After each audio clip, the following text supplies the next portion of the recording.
ஒரு ஆள் இருந்தான், நிறைய பணம் சம்பாதிச்சான். ஆனால் செலவு பண்ண மனசு வரல, கருமி. அவன் என்ன பண்ணான், சேர்த்த பணம் பூராவையும் ஒரு மரத்தடியில் புதைச்சி வச்சுருந்தான். வாரத்துக்கு ஒரு தடவை அந்த மரத்தடிக்கு வருவான், புதைச்ச இடத்த ஆவலோடு பார்த்துக்கிட்டு இருப்பான், அதுக்கப்புறம் போயிடுவான். அவ்வளவுதான். ஒரு நாள் ஒரு திருடன் வந்தான், இவன் புதைச்சி வச்சுருந்ததெல்லாம் எடுத்துகிட்டு போட்டான். இது தெரிஞ்சு போச்சு. அந்த கருமி புலம்ப ஆரம்பிச்சிட்டான். இவன் புலம்பலை கேட்டதும் அக்கம் பக்கத்தில் இருந்தவங்கெல்லாம் ஓடி வந்தாங்க. என்ன விஷயம்னு விசாரித்தாங்க. இவன் சொன்னான். ஒரு பெரியவர் கேட்டார், ஏன்ப்பா வாரம் வந்து இந்த இடத்த பார்க்குறதாக சொன்னியே, எப்போவாவது இதில் இருக்கிற பணத்தை எடுத்து செலவு பண்ணியிருக்கியா அப்படின்னு கேட்டார். நான் அப்பப்போ வந்து அதை பார்க்குறது தான் வழக்கம், அதை தொட்டதே இல்லைன்னு அவன்.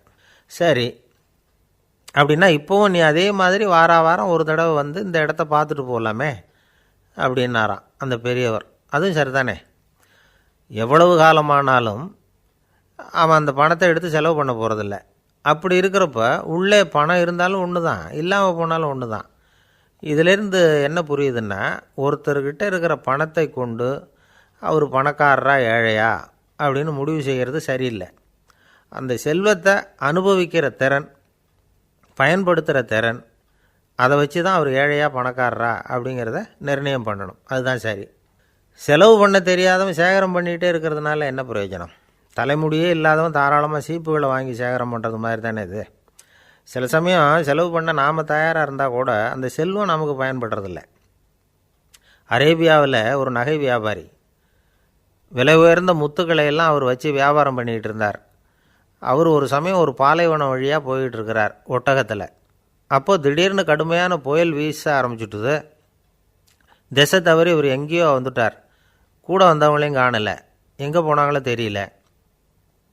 இவர் ரொம்ப பயந்து போய் அங்கே எங்கேயுமா அலைஞ்சு திரியிறார். வழியே தெரியல, பசி கடுமையாயிட்டுது. ஒட்டகத்து முதுகில் ஒரு மூட்டை இருந்தது, அதை பிரித்து பார்த்தார். உள்ளே ஏதாவது இருக்கான்னு தேடி பார்க்குறார். அது வரைக்கும் கண்ணில் தட்டுப்படாத அபூர்வமான ஒரு பை கண்ணில் பட்டுது. ஆஹா, அதில் ஏதாவது சாப்பிட்றதுக்கு இருக்கும் அப்படின்னு நினச்சி ஆவலாக அதை பிரித்து பார்க்குறார். அந்த பையில் விலை உயர்ந்த முத்துக்கள் நிறைய இருந்துதான். அப்போ தான் அவர் நினச்சாராம், விலை உயர்ந்த முத்துக்கள் கூட சாப்பிட்றதுக்கு உணவாக முடியாது அப்படிங்கிறத புரிஞ்சுக்கிட்டாராம். எந்த நேரத்தில் எது நமக்கு தேவையோ அது நமக்கு தாராளமாக கிடைக்கணும். அப்படி அது கிடைக்கிறதுக்கு நம்மக்கிட்ட இருக்கிற செல்வம் பயன்படணும். அது நமக்கும் பயன்படலாம், நம்ம மூலமாக அடுத்தவங்களுக்கும் பயன்படலாம். அதுதான் செல்வத்தின் பயன். ஒரு மரத்தடியில் ஒருத்தன் உட்காந்து அழுதுகிட்டு இருந்தான். அந்த பக்கமாக வந்த இன்னொருத்தன் ஏப்பா அழுதுகிட்டு இருக்கிறேன்னு கேட்டான். இந்த இடத்துல தான் பூமிக்கு அடியில் பணம் இருக்குது, புதைச்ச இடம் தெரியல, அதான் அழறேன் அப்படின்னா. நல்லா ஞாபகப்படுத்தி பாரு, எந்த இடத்துல புதைச்ச அப்படின்னு கேட்டான் இவன். அது எப்படி எனக்கு தெரியும், புதைச்சி வச்சிருக்கிறவன் நான் இல்லையே, எங்கள் எதிர்த்த வீட்டுக்காரன் அப்படின்னானா இவன். ஒரு ஆஃபீஸில் வேலை பார்க்குற ஒருத்தர் ஏதோ தப்பு பண்ணிவிட்டார்.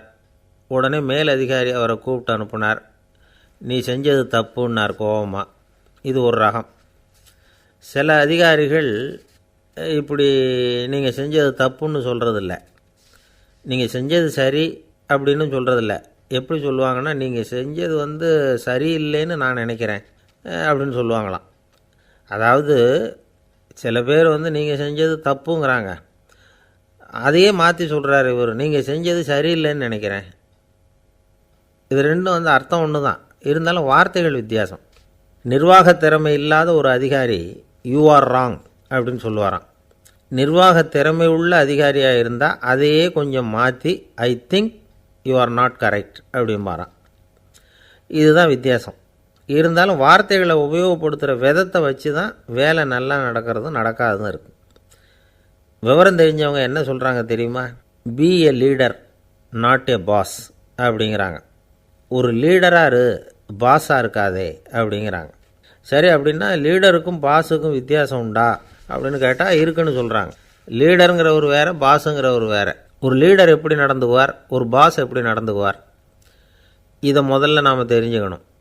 அவங்க எப்படி நடந்துக்குவாங்க அப்படிங்கிறதுக்கு சில விவரங்கள் இருக்குது. அதை கேட்டோம்னா நாம் புரிஞ்சுக்கலாம் அதை. அதாவது பாஸுங்கிறவர் விரட்டிக்கிட்டே இருப்பார், லீடருங்கிறவர் ஊக்கப்படுத்திக்கிட்டே இருப்பார். நாளைக்கு சாயந்தரத்துக்குள்ளே அந்த வேலையை செஞ்சு முடிக்கலைன்னா தொலைச்சி விடுவோம் தொலைச்சி அப்படிம்பார் அவர். இவர் எப்படி சொல்லுவார்னா, இது வரைக்கும் நீங்கள் செஞ்சுருக்கிற வேலை ரொம்ப அற்புதம் அப்படிம்பார். பாஸுங்கிறவர் அதிகாரத்தை நம்பி செயல்படுறவர், லீடருங்கிறவர் நல்லெண்ணத்தை நம்பி செயல்படுறவர். நம்மக்கிட்ட அதிகாரம் இருக்குது, பவர் இருக்குது, அதனால் காரியத்தை சாதிச்சுடலாம் அப்படின்னு நினைக்கிறவர் அவர். மற்றவங்கக்கிட்ட ஒரு நல்ல அபிப்பிராயத்தை சம்பாதிச்சுக்கிட்டு அது மூலமாக காரியங்களை சாதிக்கிறவர் இவர். பாஸுங்கிறவர் பயத்தை உண்டு பண்ணுவார், லீடருங்கிறவர் அன்பை பரவ செய்வார். அதை செய்யலைன்னா ஆடிட்டில் தகராறாயிடும், இது செய்யலைன்னா இன்க்ரிமெண்ட்டு கட் ஆகிடும், இப்படி ஏதாவது சொல்லி பயமுறுத்திக்கிட்டே இருப்பார் அவர். இவர் அப்படி இல்லை. உடம்பு இப்படி இருக்குது, வீட்டில் எல்லோரும் சௌக்கியமாக இருக்கிறாங்களா, ஆஃபீஸில் எல்லாம் வசதியாக இருக்குதா, நான் ஏதாவது உதவி செய்யணுமா அப்படின்னு அன்புக்கு முக்கியத்துவம் கொடுப்பார். பாஸுங்கிறவர் எதுக்கெடுத்தாலும் நான் சொல்லிகிட்டு இருப்பார், லீடருங்கிறவர் நாமன்னு சொல்லிகிட்டு இருப்பார். பாஸுங்கிறவர் தப்புக்கு காரணம் யாருன்னு பார்ப்பார், லீடருங்கிறவர் தப்பு என்னன்னு பார்ப்பார். இதுதான் ரெண்டு பேருக்கு வித்தியாசம். The boss shows who is wrong, the leader shows what is wrong அப்படின்னு சொல்லுவாங்க. இந்த காரியம் எப்படி செய்யப்பட்டிருக்கு அப்படின்னு தெரிஞ்சுக்கிறவர் பாஸ், இந்த காரியத்தை எப்படி செய்யணும்னு செஞ்சு காட்டுறவர் லீடர். பாஸுங்கிறவர் பணியாளர்களை திட்டுவார், லீடர் மரியாதைக்குரியவராக நடத்துவார், அதுக்குரியவராக அவர் நடந்துக்குவார். செய்கிற வேலையை ஒரு சுமையாக நினைக்க வைக்கிறவர் பாஸ், செய்கிற வேலையை ஒரு சந்தோஷமாக ஆக்கிறவர் லீடர். ஒரு முதலாளியாக இருக்கிறவர் அல்லது ஒரு நிர்வாகியாக இருக்கிறவர் இது மாதிரியான நுணுக்கங்களையெல்லாம் தெரிஞ்சு வச்சுக்கிறது நல்லது. ஒரு பாஸ் இருக்கார், அவர் ஒரு நாள் ரொம்ப பெருமையாக தன்னோட ஆஃபீஸை பற்றி பேசிக்கிட்டு இருந்தார். எனக்கு கீழே 200 பேர் வேலை செய்கிறாங்க சார், நான் ஒரு கோடு கிழிச்சா அவங்க அதை தாண்டாத அளவுக்கு நான் நடந்துக்கிறேன் சார் அப்படின்னார் அவர். அது எப்படி முடியுது உங்களால் அப்படின்னு கேட்டோம். நான் கோடே கிழிக்கிறதில்ல சார் அப்படின்னார். என்ன சார் உங்கள் பையன் என்ன செஞ்சுக்கிட்டு இருக்கிறான் இப்போது அப்படின்னு கேட்டார் ஒருத்தர். அடிக்கடி கண்ணாடி முன்னாடி நின்று அழகு பார்த்துக்கிட்டு இருக்கிறான் சார் அப்படின்னார் அப்பா. இளம் பருவம் இப்படி தான் இருக்கும், அதையெல்லாம் சாதாரணமாக நினச்சிடாதீங்க அப்படின்னார் அவர். என்ன சார் சொல்கிறீங்க, கண்ணாடி முன்னாடி நின்றுக்கிட்டு நேரத்தை வீணாக்கிக்கிட்டு இருக்கான், அதை ஒரு பெரிய விஷயமாக நான் நினைக்கணுமா அப்படின்னார் இவர். இளம் பருவத்தில் இளைஞர்களுக்கும் சின்ன பொண்ணுங்களுக்கும் அடிக்கடி கண்ணாடியில் பார்க்கணும்னு தோணும். அது வெறுமனே அழகு பார்க்குறது மட்டும் இல்லை, அவங்க தங்களையே தேடி கண்டுபிடிக்கிற ஒரு முயற்சி அது. இது ஒரு மனோதத்துவ விளைவு. இது வரைக்கும் சின்ன பிள்ளையாக இருந்துட்டோம், இனிமேல் நாமளும் மற்றவங்க மாதிரி மனிதர்கள் தான் அப்படிங்கிற உணர்வு அவங்களுக்கு வருது. தங்களோட முகம் எப்படி இருக்குது, அழகு எப்படி இருக்குது, உடம்பு நேரம் எப்படி இருக்குது, முடி எப்படி இருக்குது அப்படிங்கிறதையெல்லாம் கண்டுபிடிக்கிறாங்க. அதுக்கப்புறம் இன்னொரு ஆணோ பொண்ணோ தன்னை கவனிக்கணும் அப்படின்னு நினைக்கிறாங்க. இதெல்லாம் மனோதத்துவ உண்மைகள், இதெல்லாம் இயற்கை. இதை பார்த்துட்டு பெற்றவங்க பிள்ளைங்க கெட்டு போட்டாங்க அப்படின்னு நினைக்கக்கூடாது, அவங்கள திட்டிக்கிட்டே இருக்கக்கூடாது. இன்றைக்கி பல குடும்பங்களில் இதுதான் நடந்துக்கிட்டு இருக்குது. மனுஷ வாழ்க்கையிலேயே இப்படியும் இல்லாத அப்படியும் இல்லாத ஒரு பருவம் இளம் பருவம். 13லேருந்து 19 வயசுக்கு உட்பட்ட ஆண்கள் பெண்கள் இந்த வகையை சேர்ந்தவங்க, டீனேஜ் குரூப். இவங்கள சின்னவங்கன்னு நினச்சிட முடியாது, பெரியவங்கன்னு நினச்சிட முடியாது. இவங்க ரொம்ப சென்சிட்டிவ். சமூகம் நினச்சா இவங்களை நல்லவங்களாகவும் ஆக்கலாம், கெட்டவங்களாகவும் ஆக்கலாம். கொஞ்சம் அக்கறை எடுத்துக்கிட்டால் பெரிய பெரிய மேதைகளையும் விஞ்ஞானிகளையும் உருவாக்கலாம். ஆனால் நடக்கிறது என்ன தெரியுமா, அநேகமாக இவங்களை யாருமே சரியாக புரிஞ்சுக்கிறது இல்லை, இவங்களை சரியாக நடத்துறதும் இல்லை. இது வரைக்கும் நாம் சொல்கிறத கேட்டுக்கிட்டு இருந்தான், இப்போல்லாம் அவன் இஷ்டத்துக்கு நடக்க ஆரம்பிச்சுட்டான் அப்படின்னு வருத்தப்படுற பெற்றோர்கள் அதிகம். இது வருத்தப்படுற விஷயம் இல்லை, சந்தோஷப்பட வேண்டிய விஷயம். உங்கள் புள்ள சொந்தமாக யோசிக்க ஆரம்பிக்கிறதும் நடந்துக்க ஆரம்பிக்கிறதும் ஒரு தப்பான விஷயமா? அவன் கடைசி வரைக்கும் உங்கள் பேச்சையே கேட்டுக்கிட்டு இருக்கணுங்கிறது என்ன நியாயம்? இன்றைக்கி இளைஞர்களை பெரியவங்க தப்பாக புரிஞ்சுக்கிட்டு தவறாக நடத்துறதுனால தான் அவங்களுக்கு வெறுப்பு, எரிச்சல், மனக்கசப்பு எல்லாம் உண்டாகுது. பெற்றவங்க சரியாக மதிக்கிறது இல்லை அப்படிங்கிற ஒரே காரணத்தினாலேயே வீணாக போகிற பிள்ளைங்க இன்றைக்கி அதிகம். சரி, பெற்றவங்களுக்கு இன்றைக்கி என்ன தான் புத்தி சொல்ல வர்றீங்க அப்படின்னு கேட்குறீங்களா? நாம் எதையும் சொல்ல வரல, ஆனால் அது சம்பந்தமான சில நிபுணர்கள் சொல்லியிருக்கிறத உங்கள் காதில் போட்டு வைக்கலாம். அது என்னென்னா, பிள்ளைங்க கிட்ட அன்பு செலுத்துங்க. குழந்தையாக இருந்தப்போ எவ்வளவு பாசமாக இருந்தீங்க, வளர வளர அதை ஏன் குறைச்சிக்கிறீங்க? பெற்றவங்களின் அன்பான வார்த்தைகளுக்கு ஏங்குறவங்க தான் இன்றைய இளைஞர்கள். அவங்க எதை சொன்னாலும் அதை அக்கறையாக காது கொடுத்து கேளுங்க, அலட்சியப்படுத்தாதீங்க. அவங்க விரும்புகிறது உங்கள்கிட்டேருந்து ஒரு மதிப்பு, மரியாதை, அங்கீகாரம், இவ்வளவு தான். அவங்களாவே முடிவுகள் எடுக்கட்டும், அதுக்கு நீங்கள் உதவியாக இருங்க, அது போதும். மற்றவங்க முன்னாடி, முக்கியமாக அவங்க நண்பர்கள் முன்னாடி அவங்கள பற்றி மட்டமாக பேசாதீங்க. அவங்கக்கிட்ட பொய் சொல்லக்கூடாது. நீங்கள் சொன்னது பொய்ன்னு தெரிஞ்சு போச்சுன்னா உங்கள் பேரில் அவங்களுக்கு இருக்கிற மதிப்பு போயிடும், நம்பிக்கை போயிடும். அவங்களுக்கு முன்னாடி நீங்கள் சண்டை போடக்கூடாது. உங்கள் பிள்ளைய எப்பவும் இன்னொரு பிள்ளையோட ஒப்பிட்டு பேசுகிற வேலையே வேணாம். கூட பிறந்த மற்றவங்களோட கூட ஒப்பிடக்கூடாது. இப்படி செஞ்சால் அவன் உங்ககிட்டையும் பிரியமாக இருக்க மாட்டான், அவங்ககிட்டையும் பிரியமாக இருக்க மாட்டான். புள்ள எங்கே போகிறான், என்ன பண்ணுறான் அப்படின்னுலாம் துப்பறிஞ்சிக்கிட்டு இருக்கக்கூடாது. இளைஞர்கள் தனிமையை விரும்புகிறவங்க. அவங்கள பெட்டியில் வச்சு மூடி பாதுகாக்கணும்னு நினைக்கக்கூடாது. அவங்கள எப்படி பாதுகாக்கிறது அப்படிங்கிறது அவங்களுக்கே தெரியும். உங்கள் புள்ள எப்படி நடந்துக்கணும்னு நீங்கள் எதிர்பார்க்குறீங்களோ அது மாதிரி நீங்கள் நடந்து காட்டுங்க, அது போதும். ஒரு வீட்டில் அப்பாவும் அம்மாவும் பேசிக்கிட்டு இருக்கிறாங்க. என்னங்க நம்ம பொண்ணு பெரியவளாயிட்டா, அடிக்கடி கண்ணாடி முன்னாடி போய் நின்றுக்கிட்டு இருக்கிறா, சீக்கிரமாக ஒரு பையனை பார்த்து கல்யாணத்தை முடிக்காமல் இப்படி மசன்னு கல் மாதிரி உட்காந்துருக்குறீங்களே அப்படின்னு சத்தம் போட்டாங்க அந்த அம்மா. அவசரப்படாத, பார்க்குறதுக்கு கண்ணுக்கு அழகாக லட்சணமாக புத்திசாலியாக ஒரு பையன் கிடைக்க வேணாமா, அதுதான் பார்த்துக்கிட்டு இருக்கிறேன் அப்படின்னார் அப்பா. இதுக்கு அந்த அம்மா சொல்கிறாங்க, எங்கள் அப்பா இப்படியெல்லாம் நினச்சிக்கிட்டு இருந்திருந்தா எனக்கு கல்யாணமே ஆயிருக்காது தெரியுமா அப்படின்னாங்களாம். 1816 வருஷம் செப்டம்பர் மாதம் 11 பிரான்ஸ் தேசத்தில் உள்ள ஒரு மருத்துவமனை. அங்கே ஒரு இளம் டாக்டர் கொஞ்ச நாளைக்கு முன்னாடி தான் அந்த ஆஸ்பத்திரியில் புதுசாக வேலைக்கு சேர்ந்துருக்கிறார். அவர் பேர் ரெனே லெனக். அவர் அன்னைக்கு காலையில் அந்த மருத்துவமனையில் அப்படியே ரவுண்ட்ஸ் வந்துக்கிட்டு இருக்கிறார். வார்டில் ஒரு படுக்கையில் ஒரு இளம்பெண் படுத்திருக்கிறா. அந்த பொண்ணுக்கு இருதய நோயாக இருக்கலாம்ங்கிறது மற்ற டாக்டர்கள் சந்தேகம். அந்த காலத்துல எல்லாம் ஒருத்தருடைய இருதய துடிப்பை தெரிஞ்சுக்கணும்னா நோயாளியின் மார்பில் டாக்டர் காதை வச்சு பார்த்து தான் தெரிஞ்சுக்கிறது வழக்கம். ஆனால் இந்த பெண்ணும் இளம்பெண், அந்த டாக்டரும் புதுசாக சேர்ந்துருக்கிறவர். அதனால் பரிசோதனை பண்ண தயங்கினார். கொஞ்ச நேரம் யோசனை பண்ணார். திடீர்னு ஒரு ஞாபகம் வந்தது அவருக்கு. அதாவது அன்றைக்கி விடியற் காலையில் தோட்டத்தில் அப்படி வாக்கிங் போயிட்டு இருந்தப்போ சின்ன பசங்கள்லாம் ஒரு மரக்கட்டையை வச்சு விளையாடிக்கிட்டு இருந்தாங்களாம். அதை இவர் பார்த்துருக்கிறார். அது என்ன விளையாட்டுனா, ஒரு நீளமான மரப்பலகை, அதில் ஒரு முனையில் ஒரு பையன் தன்னுடைய காதை வச்சுக்கிட்டு இருக்கிறான், மறுமுனையில் இன்னொரு பையன் அந்த மரப்பலகையை ஒரு ஆணியால் கீறிக்கிட்டு இருக்கிறான். ஒரு முனையில் ஆணியால் கீறும் பொழுது மறுமுனையில் காதை வச்சிருக்கிற பையனுக்கு அந்த சத்தம் துல்லியமாக கேட்குது. அந்த டாக்டருக்கு காலையில் பார்த்த இந்த விளையாட்டு ஞாபகத்துக்கு வந்துட்டுது. உடனே என்ன பண்ணார் தெரியுமா? ஒரு நீளமான காகிதத்தை எடுத்தார். அதை அப்படியே உருளை மாதிரி உருட்டினார். ஒரு முனையை அந்த நோயாளியின் மார்பில் இடது பக்கம் வச்சார், இன்னொரு முனையில் தன்னுடைய காதை வச்சார். என்ன ஆச்சரியம்! நோயாளியின் மார்பில் நேரடியாக காதை வச்சு கேட்குறத விட துல்லியமாக கேட்டுது இதய துடிப்பு. இதய துடிப்பு மட்டும் இல்லை, மூச்சு இழுத்து விடுறது, திரவ பொருள்களின் அசைவு, எல்லா சத்தமும் தெளிவாக கேட்குது. கிரேக்க மொழியில் ஸ்டெத்தாஸ் அப்படின்னா மார்பு, ஸ்கோப்பின் அப்படின்னா பார்ப்பதுன்னு அர்த்தம். அதனால் டாக்டர் ரெனே லெனக் தான் கண்டுபிடிச்ச கருவிக்கு ஸ்டெத்தஸ்கோப் அப்படின்னு பேர் வச்சார். அவரே முதல் மாடலையும் செஞ்சார்.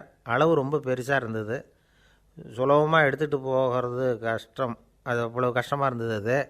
அதனால் அவரே அதை அப்புறம் 2 பிரிவாக தயார் பண்ணார். இது 2 துண்டையும் டாக்டர் தன்னோட கோட்டு பாக்கெட்டில் வச்சுக்கலாம், தேவைப்படுறப்ப எடுத்து ஒன்றா சேர்த்துக்கலாம். இப்படி தான் அவர் ஆரம்பத்தில் பண்ணார். தன்னுடைய இந்த கண்டுபிடிப்பை பற்றி அவர் ஒரு புத்தகம் எழுதினார். நிறைய விற்றுது, புகழும் பணமும் சேர்ந்தது. பணமும் புகழும் சேர்ந்தது மாதிரியே அவருக்கு ஒரு நோயும் சேர்ந்தது. அது என்ன நோயின்னு கண்டுபிடிக்கிறதுக்கும் அவர் கண்டுபிடிச்ச கருவி தான் உபயோகப்பட்டு தான். அவரே அதை கண்டுபிடிச்சார். அவருக்கு வந்திருந்தது காச நோய். 1826 வருஷம் ஆகஸ்ட் மாதம் 13 உலகத்தின் முதல் ஸ்டெதஸ்கோப்பை கண்டுபிடிச்ச டாக்டர் ரெனே லெனக் காலமானார். அவர் சாகிறதுக்கு முன்னாடி மரத்தால் செஞ்சு வச்சுருந்த ஸ்டெதஸ்கோப்பை தனக்கு வேண்டியப்பட்ட ஒரு டாக்டர்கிட்ட கொடுத்து, என்னுடைய சொத்துக்கள்லேயே ரொம்ப வசந்தது அப்படின்னு சொன்னாராம். அதுக்கப்புறம் 3 வெள்ளைக்காரங்க சேர்ந்து இந்த கருவியில் சில மாற்றங்களை பண்ணாங்க. ஆனால் 1829 லண்டனில் டாக்டர் நிக்கோலஸுங்கிறவர் ஒரு காதால் இதய துடிப்பை கேட்குறத விட டாக்டர் 2 காதாலையும் கேட்குறது தான் சரியாக இருக்கும் அப்படின்னு ஒரு கருத்தை வெளியிட்டார். அதுக்கப்புறம் ரொம்ப காலம் கழித்து 1852 ஜார்ஜ் காமான் அப்படிங்கிறவர் ரப்பர் டியூப்களை உபயோகப்படுத்தி 2 காதாலையும் கேட்குற மாதிரி ஒரு புதிய வடிவத்தை அதுக்கு கொடுத்தார். அதுக்கு பிறகு அது படிப்படியாக எவ்வளவோ மாற்றங்கள் இருந்தாலும் ஆரம்பத்தில் டாக்டர் ரெனே லெனக் உருவாக்கின அடிப்படை மாடலை யாரும் மாற்றி அமைக்கலைங்கிறது தான் முக்கியமான விஷயம். நமக்கு தெரிஞ்ச ஒரு ஆஸ்பத்திரி, அதில் ஒரு நோயாளி, காலை நேரத்தில் நர்ஸு அந்த பக்கமாக போயிட்டு இருந்தாங்க. அதை பார்த்துட்டு ஒரு நர்ஸுன்னு கத்துறார். நர்ஸு அவசரமாக ஓடி வந்து என்ன விஷயம்னு கேட்டாங்க. சிஸ்டர், இங்கே பாருங்கள், உங்கள் டாக்டரை என் நெஞ்சில் அவர் காதை வச்சு கேட்டுக்கிட்டு இருக்கிறார் அப்படின்னார் நோயாளி. சிஸ்டர் பதட்டப்படாமல், அதனால் என்ன, இந்த டாக்டர் பழமையான விஷயங்களில் ரொம்ப நம்பிக்கை உள்ளவர், அதனால் ஸ்டெதாஸ்கோப்பை உபயோகப்படுத்தாமல் காதை வச்சு கேட்குறார், அது ஒன்றும் தப்பு இல்லை அப்படின்னாங்களாம். ஐயோ, அதுக்காக இல்லை சிஸ்டர், இவர் என் நெஞ்சு மேலே தலையை வச்சது நேற்று ராத்திரி 9 மணி, இப்போ விடிஞ்சு போச்சு, இன்னமும் தலையை எடுக்கவே இல்லை, அதுக்காக தான் சந்தேகப்பட்டு உங்களை கூப்பிட்றேன் அப்படின்னாராம். அரேபிய நாடு, அங்கே ஒரு ஆட்சி தலைவர், அரேபிய நாட்டு ஆட்சி பொறுப்பை ஏற்றுக்கிட்டவர். அவர் வந்து ஆட்சி பொறுப்பை ஏற்றுக்கிட்ட பிறகு ஒரு நாள் ஒரு தெருவில் நடந்து போய்கிட்டு இருந்தார்.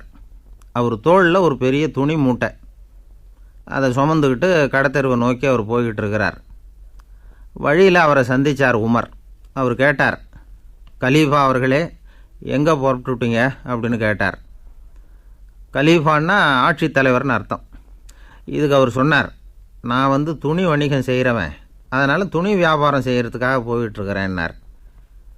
நீங்கள் இப்போ இந்த நாட்டுக்கு ஆட்சி தலைவர், ஆட்சி பொறுப்பில் இருக்கிறீங்க, நீங்கள் வியாபாரம் செய்ய போட்டால் அரசு பணிகளை செய்கிறது யார் அப்படின்னு கேட்டார் அவர். நான் அரசு பணிகளை மட்டுமே செஞ்சுக்கிட்டு இருந்தால் என் குடும்பத்தை காப்பாற்றுறது யார் அப்படின்னு கேட்டார் அவர்.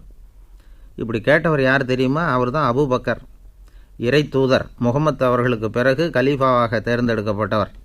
அப்போலாம் ஆட்சி தலைவர்களுக்கு சம்பளம்னு எதுவும் கிடையாது. இந்த பிரச்சனையை எப்படி தீர்க்கிறதுன்னு யோசனை பண்ணார் உமர். அபு உபைதா அவர்கள்கிட்ட அழைச்சிட்டு போனார். அவர் யாருன்னா, அவர் தான் பொது நிதி கருவூலத்தின் பொறுப்பாளர். அவர்கிட்ட பிரச்சனையை சொன்னார். இது மாதிரி ஆட்சி தலைவருக்கு பொது நிதியிலிருந்து ஊதியம் அளிக்க முடியுமான்னு கேட்டார். பொது நிதி விதிகளின்படி அதுக்கு சாத்தியம் இல்லைன்னு சொல்லிவிட்டார் அவர். சரி, வேறு ஏதாவது வழி இருக்குதான்னு கேட்டார் உமர். அபு உபைதா கொஞ்சம் யோசனை பண்ணி பார்த்தார். அப்புறமா சொன்னார், மக்காவிலிருந்து மதீனாவுக்கு குடிபெயர்ந்து வந்த அகதிகளுக்கு நிதி உதவி அளிக்கிறதுக்கு விதிகளில் இடம் இருக்குது. அப்படி பார்த்தா அபூபக்கரும் அகதி தானே, அதனால் எல்லா அகதிகளுக்கும் கொடுக்கறது மாதிரியே அவருக்கும் ஒரு தொகை அளிக்கலாம்னார். கலீஃபா அபூபக்கருக்கு இந்த அகதி உதவித்தொகையைத்தான் கொடுத்துக்கிட்டு வந்தாங்களாம். குடும்ப செலவுக்கு அது போதுமானதாக இல்லை. இருந்தாலும் கலீஃபாங்கிறதுக்காக மற்ற அகதிகளை விட அதிகமாக தொகையை பெற அவர் விரும்பலை. மார்பு பக்கம் கிழிஞ்சிருந்த ஒரு மேலாடையை தான் அவர் அணிஞ்சிருந்தார். அவருடைய துணைவியார் அஸ்மா, அவங்க ஒரு நாள் தேன் அருந்த ஆசையாக இருக்குன்னாங்களாம். நமக்கு கிடைக்கிற ஊதியம் குடும்ப செலவுக்கே போதுமானதா இல்லையே, இந்த நிலையில் தேன் வாங்கிறதுக்கு காசுக்கு நான் எங்கே போவேன்ருக்கார் அவர். கொஞ்ச நாள் கழித்து அவங்க ஒரு தொகையை அவர்கிட்ட கொடுத்து தேன் வாங்கிட்டு வர சொன்னாங்களாம். இவருக்கு ஆச்சரியம், ஏது இந்த பணம்னு கேட்டிருக்காரு. நீங்கள் தினமும் குடும்ப செலவுக்காக கொடுத்துக்கிட்டு வந்த பணத்தில் கொஞ்சம் கொஞ்சமாக மிச்சப்படுத்தி வச்சேன்னாங்களாம். அபூபக்கர் அந்த பணத்தை எடுத்துக்கிட்டு நேராக பொது நிதி கருவூல பொறுப்பாளர்கிட்ட போனார். இந்த பணத்தை பொது நிதியில் சேர்த்துருங்க, இது அதிகப்படியாக எனக்கு தரப்பட்டு வந்த ஊதியம், அடுத்த மாதத்துலேருந்து இந்த தொகையை குறைச்சிங்கன்னு வேறு சொல்லிவிட்டாராம். பசியை தணிக்க தேவையான அளவு உணவு, ஒரு ஜோடி உடை, இதை தவிர கூடுதலாக மக்கள் பொது நிதியிலிருந்து வாங்கிக்கிறதுக்கு என் குடும்பத்தாருக்கு உரிமை இல்லை அப்படின்னு சொல்லி கண்டிப்பாக சொல்லிவிட்டாராம். அவர் வாங்கிட்டு வந்த இந்த குறைந்த ஊதியம் கூட அவர் மனசை உறுத்திக்கிட்டே இருந்தது. கடைசி நேரம் அவர் தம்முடைய மகள் ஆயிஷா அவர்களை அழைச்சார். மகளே, இதுவரைக்கும் பொது நிதியிலிருந்து நான் வாங்கிட்டு வந்த தொகை என்னுடைய இதயத்தில் பாரமாக அழுத்திக்கிட்டு இருக்கு. என் தோட்டத்தை விற்று அதில் வர்ற பணத்திலேருந்து நான் இதுவரைக்கும் வாங்கிட்டு வந்த ஊதிய தொகையை கணக்கு போட்டு பொது நிதியில் சேர்த்து விடு அப்படின்னாராம். பதவி ஏற்கிறதுக்கு முன்னாடி தன்கிட்ட இருந்ததை விட இப்போ கூடுதலாக என்ன சொத்து இருக்குன்னு பார்த்துருக்கார். ஒரு ஒட்டகம், ஒரு கோப்பை, ஒரு பணியாள், இதையும் அடுத்தபடியாக கலீஃபாவா வர்றவர்கிட்ட ஒப்படைச்சிருங்க அப்படின்னு விட்டாராம். அதே மாதிரி அடுத்து வந்த உமர்கிட்ட ஒப்படைச்சாங்க. அப்போ உமர் சொன்னாராம், அபூபக்கரே, இந்த முன்மாதிரியால் உங்களுக்கு பிறகு இந்த ஆட்சி பொறுப்பை ஏற்கிறவர்களை பெரும் நெருக்கடிக்கு ஆளாகி விட்டீங்க அப்படின்னு சொல்லி ரொம்ப கண் கலங்கினாராம். கடைசியாக அபூபக்கர் தன்னுடைய குடும்பத்தாருக்கு விட்டு சென்ற சொத்து ஒரு படுக்கை விரிப்பு, ஒரு போர்வை, அவ்வளவுதான். இது சிந்திக்க வேண்டிய ஒரு செய்தி. ஒரு ஊரில் ஒரு மன்னர் இருந்தாராம். அமைச்சர் அவர்கிட்ட சொன்னாராம், மன்னா, நம்ம ராஜ்யத்தில் இனிமே லஞ்ச ஊழலே இருக்காதுன்னாராம். ஆஹா, அப்படின்னா ஊழல் பேர் வழிகளையெல்லாம் நாடு கடத்தியாச்சா அப்படின்னு கேட்டிருக்கார் மன்னர். இதுக்கு அவர், அப்படி இல்லைங்க, இனிமேல் கொடுக்கறதுக்கு ஜனங்கள்கிட்ட பணமே இல்லை அப்படின்னாராம். இந்த உலகத்தில் எல்லாருக்கும் மகிழ்ச்சி தரக்கூடிய ஒரு பொருள் எது? இது ஒரு முக்கியமான கேள்வி. இந்த கேள்விக்கு பொருத்தமான ஒரு பதிலை உங்களால் சொல்ல முடியுமா? அதாவது கொஞ்சம் யோசித்து பார்த்தா பணம்னு சொல்லலாமா? இப்போ கையில் காசு இல்லாதவங்ககிட்ட ஒரு 10 ரூபாயை கொடுத்தா அது அவனுக்கு சந்தோஷத்தை கொடுக்கும். ஏற்கனவே வருமான வரி பிரச்சனையில் சிக்கி இருக்கிறவர்கிட்ட இன்னும் கொஞ்சம் பணம் இந்தாங்கன்னு சொல்லி கொடுத்தோம்னா அது அவருக்கு சங்கடத்தை தான் கொடுக்கும். அதனால் அந்த கேள்விக்கு பணங்கிறது பொருத்தமான பதிலாக இருக்க முடியாது. கேள்வி என்னென்னா, இந்த உலகத்தில் எல்லாருக்கும் மகிழ்ச்சி தரக்கூடிய ஒரு பொருள் எது? சரி, இனிப்புன்னு சொல்லலாமா? ஏன்னா எல்லாருக்கும் இனிக்க தானே செய்யும். அதுலேயும் ஒரு சிக்கல் இருக்குது. சர்க்கரை வியாதிக்காரங்களுக்கு அது என்ன சந்தோஷத்தையாக கொடுக்கும்? ஆக எல்லாருக்கும் வேறுபாடு எதுவும் இல்லாமல் மகிழ்ச்சியை கொடுக்கக்கூடியது வேறு ஏதோ ஒன்று இருக்குது. அது என்னன்னு கண்டுபிடிக்கணும். அதுதான் இன்றைக்கி தகவல். இப்போ அதை கண்டுபிடிக்கணும்னா இந்த கதையை கேட்கணும். அது என்ன கதைன்னா, ஒரு ஊரில் ஒரு ராஜா இருந்தார். அவருக்கும் இதே சந்தேகம் வந்துட்டுது. அதாவது எல்லாருக்கும் இன்பம் தரக்கூடிய பொருள் எது அப்படின்னு. இதுக்கு பதில் தெரிஞ்சுக்கிறதுக்கு ஆசைப்பட்டார். சரி, அதுக்கு என்ன செய்யலாம்னு யோசனை பண்ணார். நாட்டு மக்களுக்கு பகிரங்கமாக ஒரு அறிவிப்பு கொடுத்தார். நம்ம நாட்டு மக்கள் இன்பம் தரக்கூடிய பொருள் எதுன்னு நினைக்கிறாங்களோ அதை கொண்டுக்கிட்டு வந்து அரண்மனையில் உள்ள கண்காட்சி மண்டபத்தில் வைக்கலாம். அப்படி அவங்க வைக்கிற பொருள்களில் எது எல்லாருக்கும் இன்பம் தரக்கூடியதாக இருக்குமோ அதை வச்சவருக்கு 1000 பொற்காசுகள் பரிசு அப்படின்னு அறிவிப்பு கொடுத்துட்டார். ஜனங்கள் இந்த அறிவிப்பை கேட்டாங்க. அதுக்கப்புறம் சும்மா இருப்பாங்களா? 1000 பொற்காசுன்னா சும்மாவா? அவங்க கையில் என்னென்ன கிடைச்சதோ அதையெல்லாம் கொண்டாந்து அரண்மனை காட்சி மண்டபத்தில் வச்சுட்டாங்க. அதுக்கப்புறமா ராஜா அங்கே வந்தார். ஒவ்வொன்றா பார்த்துக்கிட்டே வந்தார். முதல்ல ஒரு குயில் இருந்தது, இனிமையாக பாடக்கூடிய குயில். இந்த குயிலோட இன்னிசை எல்லாருக்கும் இன்பம் தரக்கூடியது தான். இருந்தாலும் காது கேட்காதவங்களுக்கு இந்த இசை எப்படி இன்பம் தர முடியும்? அதனால் இது சரியில்லைன்னு விட்டார். அடுத்தபடியாக போனார். அங்கே என்ன வச்சுருக்குறாங்கன்னு பார்த்தா ஒரு அழகான மயில் அங்கே தோகை விரித்து ஆடிக்கிட்டு இருக்குது. இந்த மயிலோட ஆட்டம் மனசுக்கு இன்பம் தரக்கூடியது தான். இருந்தாலும் பார்வை இல்லாதவங்க இந்த ஆட்டத்தை பார்த்து ரசிக்க முடியுமா? முடியாது. அதனால் இதுவும் சரியில்லை அப்படின்னு சொல்லிவிட்டார். அதுக்கு அடுத்தபடியாக போனார். பல வகையான இனிப்பு பண்டங்களை வச்சுருந்தாங்க. பார்த்தார், வயசானவங்களுக்கும் நோயாளிகளுக்கும் இது இன்பம் தராது, துன்பம்தான் கொடுக்கும் அப்படின்னார்.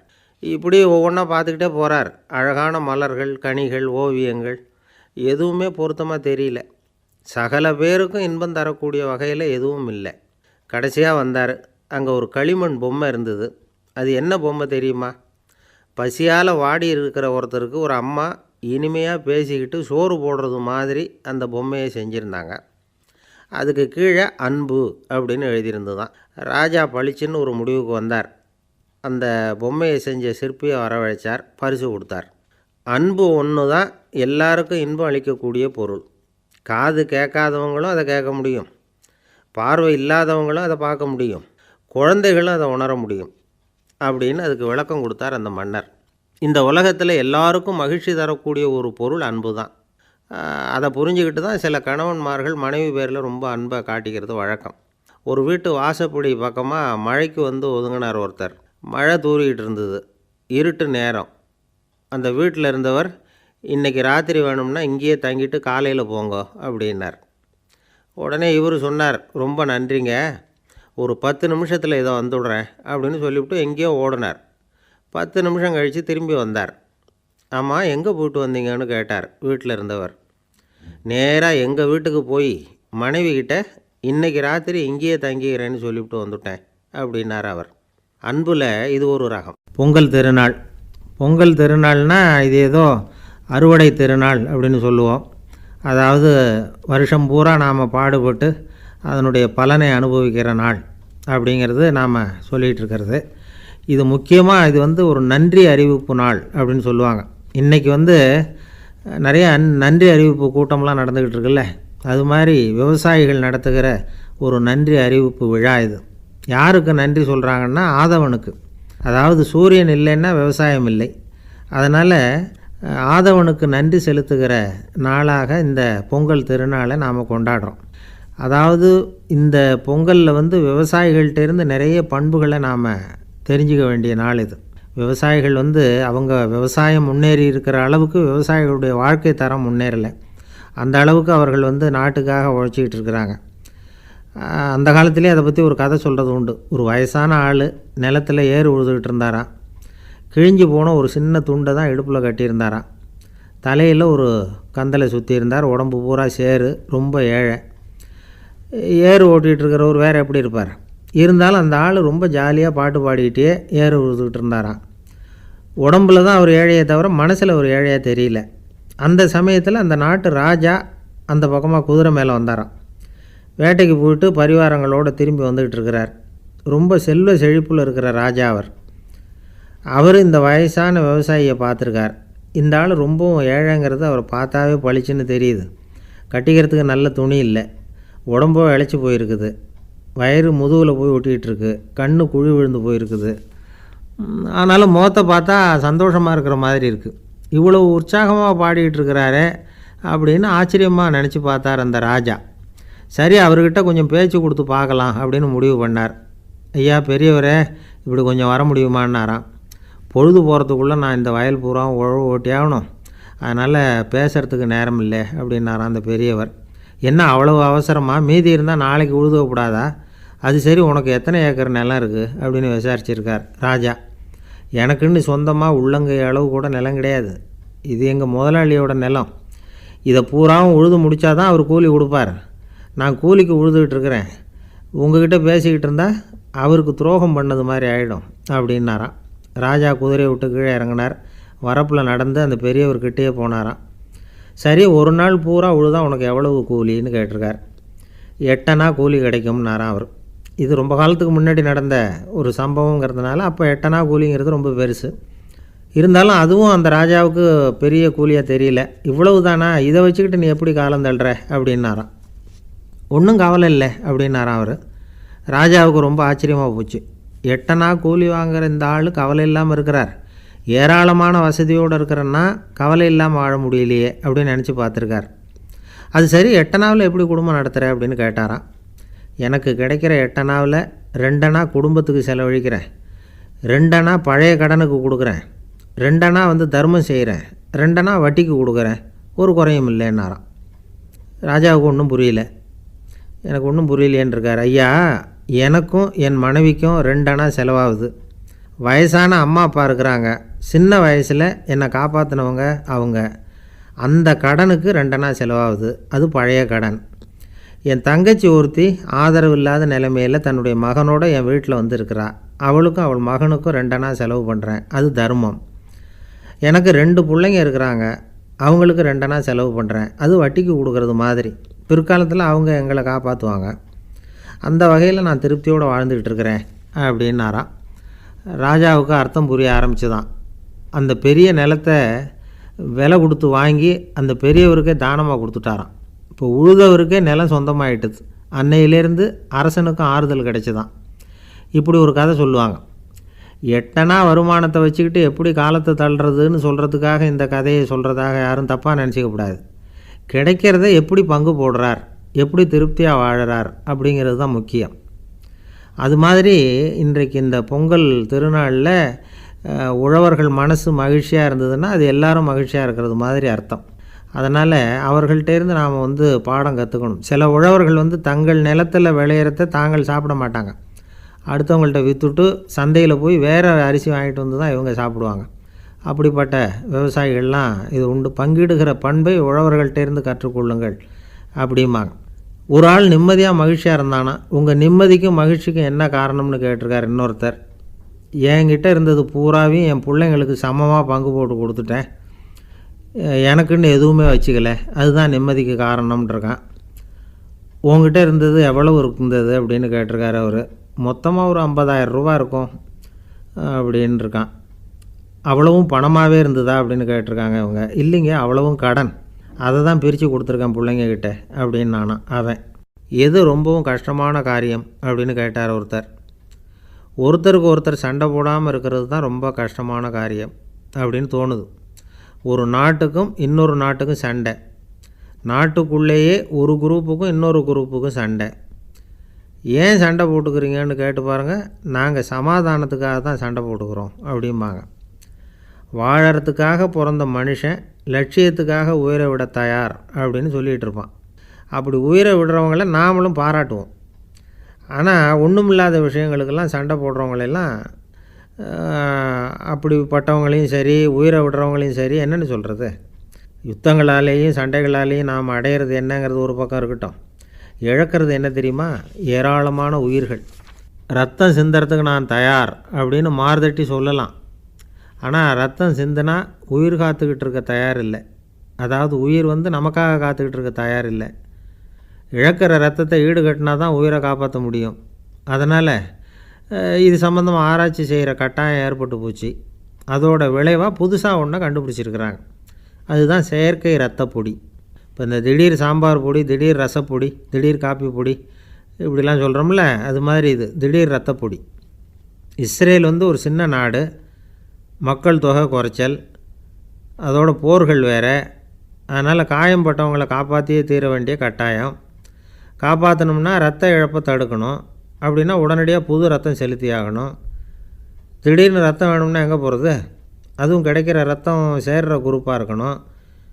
ஒரு வேடிக்கை பார்த்தீங்களா, நான் வேறு குரூப்பு நீ வேறு குரூப்புன்னு இவன் சண்டை போடுறான். இதில் அடிபட்டவனுக்கு ரத்தம் கொடுக்க போனால் அதுலேயும் அது வேறு வேறு குரூப்பாக இருக்குது. அது ரத்தமும் வேறு வேறு குரூப்புன்னு சொல்லிகிட்டு இருக்குது. எந்த குரூப்பு ரத்தம் வேணும், அது உடனடியாக கிடைக்கலன்னா என்ன பண்ணுறது? இப்படிப்பட்ட கஷ்டம்லாம் நமக்கு வந்துடுது. இதுக்காக தான் விஞ்ஞானிகள் இந்த ரத்த பொடியை கண்டுபிடிச்சிருக்கிறாங்க. அதாவது ஒரு ஆள் அடிபட்டு போட்டான்னு வச்சுங்களேன், அவனுக்கு ரத்தம் கிடைக்கல, உடனே என்ன பண்ணலாம்? இந்த சுத்தப்படுத்தப்பட்ட தண்ணீரை கொஞ்சம் எடுத்துக்க வேண்டியது, அதில் இந்த ரத்த பொடியை கரைக்க வேண்டியது. இப்போ இந்த செயற்கை ரத்தம் தயாராகிட்டுது. இதை அந்த ஆள் உடம்புல ஏற்றி விட்டுற வேண்டியது. இயற்கையாக நம்ம உடம்பில் இருக்கிற ரத்தம் என்னென்ன வேலை செய்யுதோ அதே வேலையை இதுவும் செய்யும். அதாவது ஆக்சிஜனை உடம்புல எல்லா இடத்துக்கும் எடுத்துகிட்டு போகுது. அந்த வேலையை இந்த செயற்கை ரத்தமும் செஞ்சுருது. ஆனால் ஒரு விஷயம், இந்த செயற்கை ரத்தம் ஒரு அவசரத்துக்கு தான் உபயோகப்படுத்தலாம், ஒரு முதல் உதவி மாதிரி. அதை அப்படியே நிரந்தரமாக விட்டுற முடியாது. பின்னாடி தேவையான குரூப்பு உண்மையான ரத்தம் கிடைச்ச உடனே அதை செலுத்திக்கணும். உண்மையான ரத்தத்தை 20லேருந்து 40 நாள் வரைக்கும் தான் பாதுகாக்க முடியும். அதுவும் குளிர்பதன பெட்டியில். அதுக்குள்ளே உபயோகப்படுத்தலைன்னா அது வீணாக போயிடும். இந்த ரத்த பொடி அப்படி இல்லை, எவ்வளோ நாள் வேணும்னாலும் அப்படியே வச்சுருக்கலாம். குளிர்பதன பெட்டியும் தேவையில்லை. ஆனால் ஒன்று, இது தண்ணியில் கலந்து செயற்கை ரத்தமாக ஆக்கிவிட்டா அதோட வலு 72 மணி நேரம் தான். அதாவது 3 நாள். அதுக்குள்ளே அந்த ஆசாமியை எங்கேயாவது ஆஸ்பத்திரிக்கு தூக்கிட்டு போய் உண்மையான ரத்தத்தை கொடுத்துடணும். சண்டையில் அடிபடுறவங்க, சாலை விபத்தில் அடிபடுறவங்க, இவங்களுக்கெல்லாம் அவசரத்துக்கு கை கொடுத்து உதவுறது இந்த செயற்கை ரத்த பொடி. அதுக்கப்புறம் நாம் கொடுக்குற ரத்தம் தான் அவங்கள காப்பாற்றணும். இன்றைக்கி ரத்தத்தை தானமாக கொடுக்க தயாராக இருக்கிற நல்ல உள்ளங்கள் ஏராளம். எவ்வளவு ஆக்சிடெண்ட்டு, ஆப்ரேஷன், இதில் சம்மந்தப்பட்டவங்களை காப்பாற்றுறது நாம் தானமாக கொடுக்குற ரத்தம் தானே. ஒரு ஆக்சிடெண்ட்டு, ஒரு ஸ்கூட்டர் ஒரு ஆள் மேலே மோதி விட்டுது, பார்த்து வரக்கூடாதா அப்படின்னா அந்த ஆள், நீ தான் பார்த்து நடக்கணும், ஏன்னா 20 வருஷமாக நான் அந்த ஸ்கூட்டரை ஓட்டிகிட்டு இருக்கிறேன் அப்படின்னானா இவன். இதுக்கு அவன் சொன்னானா, நீ தான் பார்த்து ஓட்டணும், ஏன்னா 40 வருஷமாக நான் இப்படி நடந்துக்கிட்டு இருக்கிறேன் அப்படின்னானா. ஒருத்தர் மனசில் நிம்மதி இல்லாமல் உட்காந்துருந்தார். என்ன சார் விஷயம் அப்படின்னு விசாரித்தேன். அகலக்கால் வச்சுட்டேன், அதுதான் அவதிப்படுறேன்னார். விவரமாக சொல்லுங்கன்னு. வீடு கட்டணும்னு ஆரம்பித்தேன், வேலை பாதியிலேயே நிற்கிது, கையில் பணம் இல்லை அப்படின்னார். இது மாதிரி ஆசாமிகள் பல பேரை நீங்கள் பார்த்துருக்கலாம். இவங்கெல்லாம் சுலபமாக மன அழுத்தத்துக்கு ஆளாயிடுறாங்க. மன உளைச்சல், அதாவது ஸ்ட்ரெஸ் அப்படின்னு சொல்கிறோமே, அதுக்கு அடிப்படையான சில காரணங்கள் உண்டு. அதாவது மிகையாக திட்டமிடுதல் அப்படிங்கிறதும் ஒரு முக்கியமான காரணம். நடைமுறை சாத்தியம் என்னங்கிறத மனசில் வச்சுக்கிட்டு எந்த திட்டத்தையும் தீட்டணும், அப்போ தான் அது சரியாக வரும். ரெண்டாவது காரணம் என்ன தெரியுமா? ஒரே நேரத்தில் பல்வேறு செயல்களில் ஈடுபடுறது. தொலைபேசியில் பேசிக்கிட்டே கையில் இருக்கிற கடிதத்தை படிச்சுக்கிட்டே எதிரில் உட்காந்துக்கிட்டு இருக்கிறவருக்கும் அப்பப்போ பதில் சொல்லிக்கிட்டு மனசில் பல்வேறு சிந்தனைகளை அப்படியே ஓட விட்டுக்கிட்டு இருக்கிறது, இதுவும் மன அழுத்தத்தை உண்டாக்குது. மூணாவது காரணம், எதிலேயும் வெற்றி மட்டும் எதிர்பார்க்குற ஒருதலைப்பட்சமான ஆர்வம். நாம் தொட்டதெல்லாம் வெற்றியாகவே முடியணும் அப்படின்னு எதிர்பார்க்குறவங்க ஏதாவது ஒன்றில் தோல்வியை கண்டால் தோண்டு போயிடுறாங்க. எப்படியும் முடியலாம்ங்கிற எண்ணம் ஏற்கனவே நமக்குள்ளே இருந்துட்டுதுன்னா அந்த அவஸ்தை வராது. அதனால் அதுவும் நம்ம வளர்த்து கொள்ள வேண்டிய ஒரு குணம். மன உளைச்சல் ஏற்படுறதுக்கு இன்னொரு காரணம், எதையும் வேகமாக செஞ்சுடணும் அப்படிங்கிற துடிப்பு. அந்த துடிப்பே மனசை அழுத்த ஆரம்பிச்சிடும். எந்த ஒரு காரியத்திலையும் தாமதமோ இடையூறோ ஏற்பட்டால் அதை பொறுத்துக்கிற மனப்போக்கம் வேணும். அது இல்லாதவங்க அழுத்தத்துக்கு ஆளாயிடுறாங்க. சில பேர் வேலைன்னு எந்த நேரம் பார்த்தாலும் வேலையே கதின்னு கிடப்பாங்க. பொழுதுபோக்குக்கோ உடற்பயிற்சிக்கோ குடும்பத்தில் உள்ளவங்க அல்லது நண்பர்கள் கூட கலந்துரையாடவோ கொஞ்சம் கூட நேரம் ஒதுக்க மாட்டாங்க. இந்த சுபாவம் மன அழுத்தத்தை உண்டு பண்ணும். இதையெல்லாம் புரிஞ்சுக்கிட்டு அதிலிருந்து விடுபடுறது எப்படின்னு யோசிக்கணும். வல்லுநர்கள் இது தொடர்பாக சில யோசனைகளை சொல்லி வச்சுருக்கிறாங்க. அது என்னென்னா, வாழ்க்கைங்கிறது பிரச்சனைகளால் பின்னப்பட்ட ஒன்று. அது எப்போவுமே முடிவடையாத ஒரு தொடர்கதை அப்படிங்கிறத முதல்ல நாம் புரிஞ்சுக்கணும். ஒரே நேரத்தில் ஒரு காரியத்தில் மட்டுமே நாம் கவனம் செலுத்தணும். அடுத்தவங்க காரியத்தில் தலையிடக்கூடாது. எதையும் பேச ஆரம்பிக்கிறதுக்கு முன்னாடி நம்மை நாமே கேட்டுக்க வேண்டிய கேள்வி 2. 1, நான் சொல்ல போகிறது ரொம்ப முக்கியமானதா? 2வது, நான் சொல்கிறத அவங்க கேட்குறதுக்கு ஆசைப்படுறாங்களா? நான் பேசுகிறதுக்கு அது சரியான நேரம்தானா? இதை யோசித்து பார்த்ததுக்கப்புறம் எதையும் பேச ஆரம்பிக்கணும். முடிஞ்ச அளவுக்கு வளைந்து போகிற சுபாவத்தை வளர்த்துக்கணும். நம்ம நேரம் விலை மதிப்பு இல்லாதது. அதை வீணாக்கக்கூடாது. சிரிக்க தெரியலனாலும் பரவாயில்ல, முகத்தில் கொஞ்சம் புன்முறுவலாவது காட்டணும். இதெல்லாம் ரொம்ப முக்கியம். அடுத்தவங்க ஏதாவது செஞ்சால் உடனே நன்றி சொல்ல மறக்கக்கூடாது. தினமும் கொஞ்சம் நேரத்தை தனிமையில் செலவு பண்ணணும். மன உளைச்சலிருந்து விடுபடுறதுக்கு 3 முக்கிய வழிகள் சொல்கிறாங்க. அதை சுருக்கமாக ரெட் அப்படின்னு சொல்கிறாங்க. RED ஆங்கில எழுத்தில். அந்த முதல் எழுத்து ஆர், அது என்னென்னா ரிலாக்ஸேஷன், அதாவது இடை ஓய்வு. 2வது இ எக்ஸர்சைஸ், உடற்பயிற்சி. 3வது டயட், திட்டமிட்ட உணவு முறை. அதனால் தியானம், மூச்சு பயிற்சி இதெல்லாம் இந்த இடை ஓய்வுக்கு வழிகள். எந்த வேலையையும் தொடர்ந்து செய்யக்கூடாது. எல்லார்கிட்டையும் கலகலப்பாக பழகணும். மாதத்துக்கு ஒரு நாளாவது குடும்பத்தோடு வெளியில் போயிட்டு வரணும். சுலபமான உடற்பயிற்சிகளை செய்யலாம். உடற்பயிற்சிங்கிறது நமக்காக நாம் செய்கிற ஒரு நீண்டகால முதலீடு அப்படின்னு சொல்லுவாங்க. அதாவது லாங் டேர்ம் இன்வெஸ்ட்மெண்ட்டாக. அளவோடு சாப்பிட்ணும், மெதுவாக சாப்பிட்ணும். இதெல்லாம் கொஞ்சம் மனசில் வச்சுக்கிட்டு நடந்துக்கிட்டால் மகிழ்ச்சியாக வாழலாம். சில பேர் சாப்பாட்டு விஷயத்தில் ரொம்ப அக்கறை எடுத்துக்கிறது உண்டு. ஒரு குண்டு ஆசாமி சாப்பிட உக்காந்தார். முதல்ல ஒரு மாத்திரை சாப்பிட்டார். எதுக்குன்னு கேட்டோம். பசி எடுக்கிறதுக்குன்னார். சாப்பிட்டு முடித்தார். பிறகு மறுபடியும் ஒரு மாத்திரை சாப்பிட்டார். இது எதுக்குன்னு கேட்டோம். சாப்பிட்டது ஜீரணமாகறதுக்கு அப்படின்னார். பந்திக்கு முந்தர ஆசாமிகள் நம்மளில் பல பேர் உண்டு. அப்படி முந்தறதுக்கு கூட முயற்சி பண்ணுறவங்க நிறைய பேர் இருக்கிறாங்க. இதில் என்ன ஒரு விஷயம்னா, பந்திக்கு முந்தறது கூட தப்பு இல்லை. ஆனால் அப்படி ஒரு விருந்தில் ஆளாக போய் உட்காந்து சாப்பிட்டா கூட வெளியில் வர்றப்ப என்ன பெரிய விருந்து வச்சுட்டான், சாம்பாரில் உப்பு இல்லை, ரசத்தில் காரம் இல்லை அப்படின்னு குறை சொல்லிகிட்டே வர்றது இருக்குது பாருங்கள். அது சரியில்லை, நாகரிகமும் இல்லை. கல்யாண பத்திரிகையில் என்ன போட்டிருக்குது, என் பொண்ணுக்கும் இன்னார் பையனுக்கும் கல்யாணம், எல்லாரும் குடும்பத்தோடு வந்திருந்து மணமக்களை ஆசீர்வதிக்கணும், இப்படி தானே போட்டிருக்கோம். குடும்பத்தோடு விருந்து சாப்பிட்டு சாப்பாடு எப்படி இருக்குன்னு அபிப்பிராயம் சொல்லிவிட்டு போங்க அப்படின்னா போட்டிருக்கு கல்யாண பத்திரிகையில். ஒருத்தர் வீட்டு விசேஷத்துக்கு போயிருக்கோம்னா எவ்வளவோ அசௌகரியங்கள் நமக்கு ஏற்படலாம். ஏராளமான கூட்டம் வந்திருக்கும். எல்லாரையும் அவங்க தனித்தனியாக கவனிச்சிக்கிட்டு இருக்க முடியாது. நாம் தான் அனுசரித்து நடந்துக்கணும்.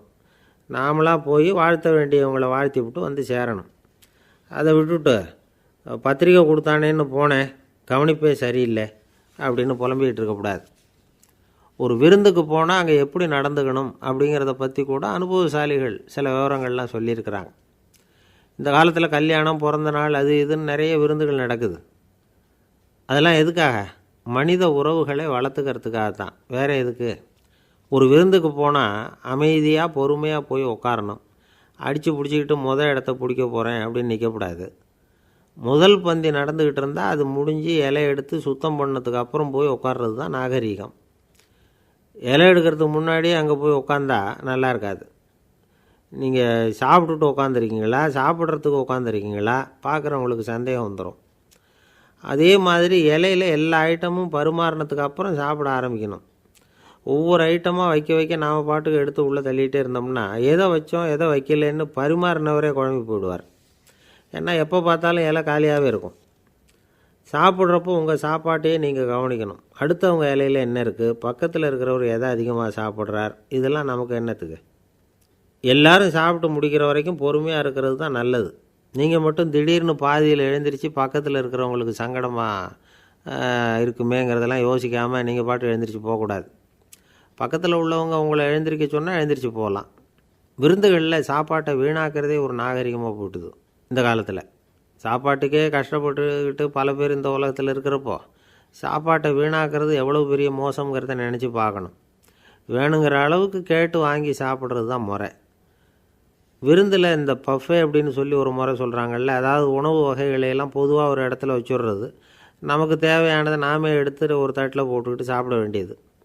இதில் கூட சில பேர் தேவைக்கு அதிகமாக எடுத்து போட்டுக்கிட்டு வீணாக்குறாங்க. சில சமயம் கடைசியாக சாப்பிட போகிறவங்களுக்கு எல்லா ஐட்டமும் கிடைக்காம போகலாம். அதை போய் பெருசு பண்ணிகிட்டு இருக்கக்கூடாது. என்ன சார் இந்த அளவுக்கு கூடவா நாகரிகம் தெரியாமல் இருக்கிறோம், இதை போய் பெருசாக சொல்ல வந்துட்டீங்களே அப்படின்னு நினைக்கலாம். ஒருத்தர் 2 பேருக்கு இந்த விவரம் தேவைப்படலாம். அவங்க காதலையும் இது விழட்டுமேங்கிறதுக்காக தான் இது. ஒரு பெரிய கல்யாண விருந்து நடந்துக்கிட்டு இருந்தது. விருந்து மண்டபத்து வாசலில் ஒருத்தர் நின்றுக்கிட்டு வர்றவங்களையெல்லாம் ரொம்ப மரியாதையாக வணங்கி உள்ளே அனுப்பி வச்சுக்கிட்டு இருந்தார். எப்படி தெரியுமா? வர்றவங்க கையெல்லாம் பிடிச்சி முத்தம் கொடுத்து அதுக்கப்புறம் உள்ளே அனுப்பி வச்சுக்கிட்டு இருந்தாராம். கூட்டம்லாம் முடிஞ்சதுக்கப்புறம் அவர்கிட்ட போய் கேட்டிருக்கிறாங்க, சார் நானும் எவ்வளவோ விருந்துகளுக்கு போயிருக்கிறேன், இருந்தாலும் இவ்வளவு மரியாதையாக வர்றவங்க கைக்கெல்லாம் முத்தம் கொடுத்து வரவேற்கிறத இங்கே தான் பார்க்குறேன் அப்படின்னு சொன்னாங்க. அதுக்கு அவர் சொன்னார், அட போங்க சார், நான் முத்தம் கொடுக்கல, முந்தின பந்திக்கு சாப்பிட்டவங்களே அடுத்த பந்திக்கும் வர்றாங்களான்னு மோந்து பார்த்து அனுப்பி வச்சுக்கிட்டு இருந்தேன் அப்படின்னார்.